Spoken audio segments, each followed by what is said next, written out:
அன்பிற்குரியவர்களே, ஹஜா மொயினுத்தீன் சிஷ்டி கத்தஸல்லாஹு சிர்ரஹுல் அசீஸ் சிந்து சமவெளியிலே புறப்பட்டு, அதாவது பழைய ஆப்கானிஸ்தான் வழியாக, பாகிஸ்தான் வழியாக, லாகூர் வழியாக டெல்லி வந்து, டெல்லியிலிருந்து அஜ்மீர் வந்து சேருவதற்குள் முஸ்லிமானவர்களை கணக்கிலேயே வைக்க முடியவில்லை.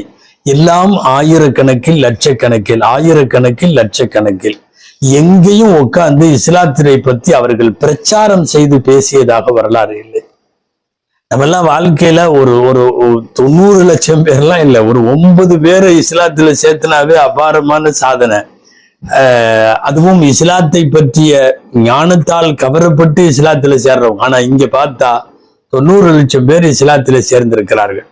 எத்தனையோ மன்னர்கள் வந்தார்கள், படையெடுத்தார்கள், இஸ்லாமிய நிலப்பரப்பை ஆண்டார்கள். ஆனா ஒரு நாளும் இவ்வளவு பெரிய எழுச்சியை அவர்களால் உண்டாக்க முடியவில்லை. அன்பிற்குரியவர்களே, வலிமார்கள் என்பவர்கள் உண்மையாகவே அல்லாஹுவால் தேர்வு செய்யப்பட்டு இப்படிப்பட்ட ஒரு மிகப்பெரிய உயரிய அந்தஸ்திற்கு ஆளானவர்கள்.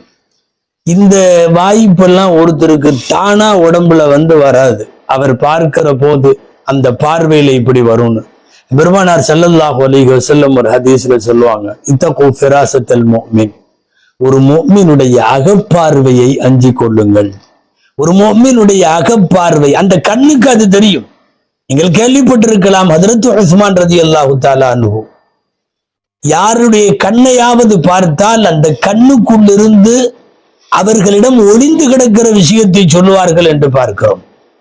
வருகிற வழியில ஒரு பெண்ணை பார்த்துவிட்டு, அந்த பெண்ணை தவறாகவும் பார்த்துவிட்டு, பார்த்ததற்கு பிறகு மனசில தவறான கற்பனையும் செய்துவிட்டு சபைக்குள்ளே வந்தவுடன் கண்ணோடு கண்ணாய் பார்த்த உஸ்மான் ரலியல்லாஹு அன்ஹு சொன்னார்கள், உங்களில் சில பேருடைய கண்களில் விபச்சார அடையாளம் தெரிகிறது என்று சொன்னார்கள். எப்படி அவர்களுக்கு தெரியும்? அல்லாஹ் சில கண்களை ஞான கண்களாக ஆக்குகிறான். அந்த ஞான கண்கள் என்பது பெரும்பாலும் அவனுடைய இறைநேசர்களுக்கு அப்படி வாய்க்க பெறும்.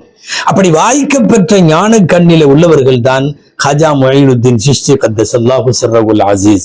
ரவுதாவிலே வைத்து எம்பெருமானார் ஸல்லல்லாஹு அலைஹி வஸல்லம் உறங்குகிற ரவுதாவில் இவர்கள் சலாம் சொல்லுகிற போது அங்கிருந்து கிடைத்த குறிப்பு தான் நீங்கள் இந்தியாவுக்கு செல்ல வேண்டும் என்பது. இல்லாவிட்டால் இந்தியா அவர்களுக்கு சம்பந்தம் இல்லாத பூமி. இந்தியாவிற்கும் ஹஜா மொயினுத்தீன் சிஷ்டி கத்தஸல்லாஹுக்கும் எந்த தொடர்பும் இல்லை. அவர்கள் ஓதியதெல்லாம் சமர்கந்து, புகாரா. அவர்கள் போய் ஞான தீட்சிதை பெற்ற ஹாரூனி அவர்கள் எல்லாம் வாழ்ந்தது பகதாது, அந்த பகுதி, அதை சுற்றி உள்ள பகுதிகளில். நைசாப்பூர் போனார்கள், சமர்கந்து போனார்கள், பகதாது போனார்கள். இந்த வரிசையிலே தானே அவர்கள் வாழ்ந்திருக்க வேண்டும். திடீரென்று எங்கோ இருக்கிற ஒரு கடைக்கோடி, அதுவும் அஜ்மீருக்கு வந்து, நாம் லேசாக கடந்த வாரத்தில் சொன்னோம், அஜ்மீர் அன்றைக்கு பயப்பட வேண்டிய ஒரு பூமியாக இருந்தது. அரசியல் ரீதியாகவும் ரொம்ப மோசமான பூமி, பூகோள ரீதியாகவும் ரொம்ப மோசமான பூமி, நிலவும் சூழ்நிலைகளாலும் மோசமான பூமி. எந்த அடிப்படையிலையும் அங்கே வந்து இருப்பதற்கு ஒரு ஞானங்களை கற்றுக்கொண்ட ஒரு பெரியவர் வந்து சேவை செய்வதற்கு ஏற்ற சூழல் அஜ்மீரிலே இல்லை. ஆனால் ரவுதாவிலே இருந்து வந்த உத்தரவு, அது அல்லாஹுடைய உத்தரவு, ரசூலுடைய உத்தரவு.